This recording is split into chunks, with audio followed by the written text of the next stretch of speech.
नमस्कार। तो सूट की कटिंग करने से पहले सबसे पहले जो ज़रूरी है वो आपके पास मेज़रमेंट होना ज़रूरी है।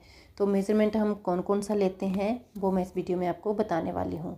सबसे पहले हमें लंबाई चाहिए। तो लंबाई के लिए आपका जो क्लाइंट है जिसका भी सूट बना रहे हो उसके शोल्डर पे इंची टेप रखना है और नीचे तक आपको जितना लंबा चाहिए वहाँ तक आपने नोट करना है। तो इसके लिए आपके क्लाइंट को बिल्कुल सीधा खड़ा होना ज़रूरी है, वो झुकेगा नहीं। झुकने से आपकी लंबाई जो है वो गड़बड़ हो जाएगी। दूसरा नाप हमें शोल्डर का चाहिए। तो शोल्डर का जो नाप है वो आप क्लाइंट के बैक साइड से लेना है। तो क्लाइंट के बिल्कुल सामने से बिल्कुल भी शोल्डर का नाप नहीं लेना है, बैक साइड से लेना है। जो हमारी लंबाई का नाप था वो सीधे से लेना है आगे से, और जो शोल्डर का नाप है वो आपने बैक साइड से लेना है। तो एक कंधे से लेकर जहाँ से कंधा स्टार्ट होता है वहाँ से लेकर दूसरे कंधे के एंड तक हमने शोल्डर का माप लेना होता है बैक साइड से। तो और इससे अगला जो माप है वो हमारा बस्ट मेजरमेंट है, छाती का नाप। तो वो हमारा जो आर्म होल है, जो हमारा बगल होती है उससे 1 इंच, कम से कम 1 इंच नीचे हमने, मतलब बिल्कुल बगल से सटाकर नहीं लेना है, थोड़ा सा नीचे करके लेना है। तो इसमें भी आपकी अपर बस्ट, लोअर बस्ट सब होता है, लेकिन अभी हम बिल्कुल नॉर्मल माप जो है वो दिखा रहे हैं। तो इसकी कैलकुलेशन भी बताएंगे, वो अगली वीडियो में बताएंगे। उससे नीचे हमारा कमर का माप होता है। कमर जो आपको अगर समझ नहीं आता है तो क्लाइंट को बिल्कुल सीधे खड़े होने के लिए बोलना है। और जो एल्बो है, एल्बो के बिल्कुल सामने आपकी कमर आती है, वहाँ पे आपने इसका नाप लेना है पूरा राउंड में। कोहनी जो है उसके बिल्कुल सामने आपको कमर का माप लेना है।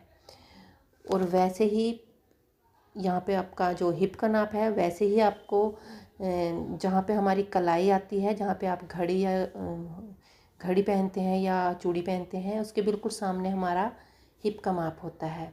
तो हिप भी आपने पूरा राउंड में ले लेना है। तो अगली जो मेज़रमेंट है वो हमारी शोल्डर राउंड की है, जिसे आर्म होल भी बोलते हैं। तो इसको आपने गोलाई में लेना है पूरा। जैसे आप वस्ट और कमर का पूरा गोलाई में माप ले रहे थे, वैसे ही शोल्डर का पूरा गोलाई में लेना है। शोल्डर राउंड इसको बोलते हैं। तो इससे अगला माप जो है वो हमारा बाजू का आएगा। तो बाजू की लंबाई हमने लेनी है। इसके लिए भी बाजू नीचे की तरफ हमारा सीधा होना चाहिए। ऐसे हाथ को फैलाकर नहीं लेना है, सीधा जैसे हम खड़े होते हैं बिल्कुल सावधान स्थिति में, वैसे ही हमने बाजू का लंबाई लेनी है। और जहाँ तक लंबाई है, लंबाई जहाँ पे एंड होती है वहाँ पे आपको गोलाई लेनी है बाजू की।